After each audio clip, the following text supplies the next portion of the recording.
Interviewed Caroline Lucas last night. Yeah. I was here last night.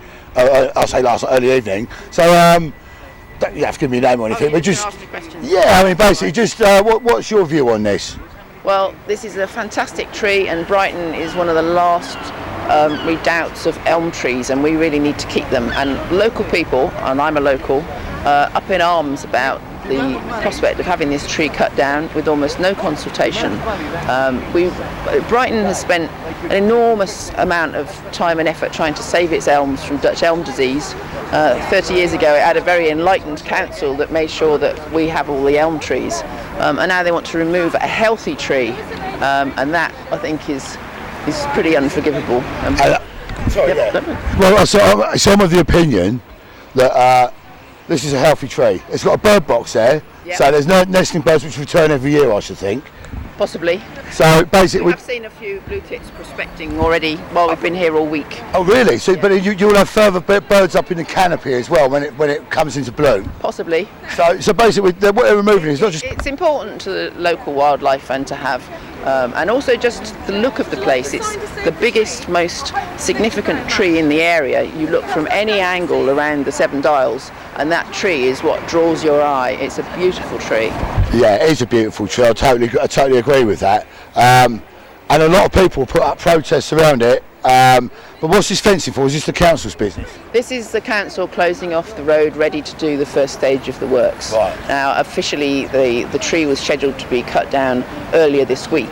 That hasn't happened, and there seems a prospect now of a stay of execution while there's more discussion on the matter, which we hope is fruitful discussion, and that we can actually keep this tree. So basically, they've closed off an entire section of Vernon Terrace just to put a JCB in it. Well, that's part of the original scheme for what are really good improvements to the Seven Dials for the traffic scheme. They need to close off in some sort of rotation all the different roads while they work on each section. So this was the first section. So that is a part of the normal work scheme. Right, okay. It's actually very handy while we've got people. Actually, yeah, it's brilliant. But I'm of the opinion, I don't know if you are, they want to put a zebra crossing in, which I think is actually dangerous because the pelican crossing at the moment that's there, it helps blind and deaf people cross the road, and also anyone with a pram, pusher, whatever, that light goes red, the traffic stops. Pelican crossing, you step out, it's a leap of faith. I think there's an opinion in some countries have done experiments with traffic calming where the idea of crossings without lights helps to slow traffic. Sounds a little optimistic, but there is a proven track record of them helping to prevent accidents because people drive more carefully if there aren't any lights. They don't drive so quickly up to the lights.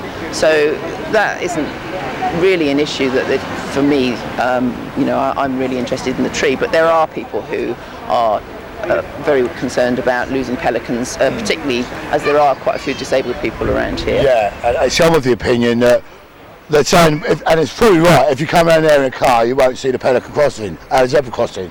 So why not move it a bit further down the road rather than cut the tree down? Well, these are options that we've suggested to the planner, the traffic planner who's come up with the scheme, while they're thinking about how they can rejig and tweak the scheme to accommodate this fantastic tree, that those are issues that might help to save it, maybe moving the crossing a little or changing the shape of the pavement slightly.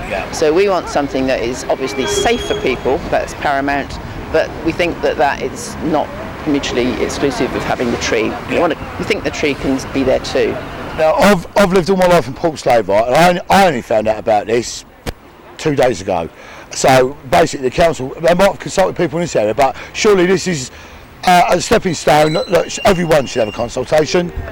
Well, they did have a long public consultation about the traffic scheme, where there were public meetings and people's opinions were invited, and that actually extended to quite a wide area around the Seven Dials. But that was almost entirely about what would happen to the traffic and where it might be diverted. And at none of those meetings until the very last moment did the question of removing the tree come up. And the final meeting where people thought that was where the scheme had been approved, they said, well, we have to cut down this tree as well. Apparently there were a lot of very distressed people commenting then. But for most people, and people who hadn't taken part, whether that's right or wrong, but not everyone can go to consultations.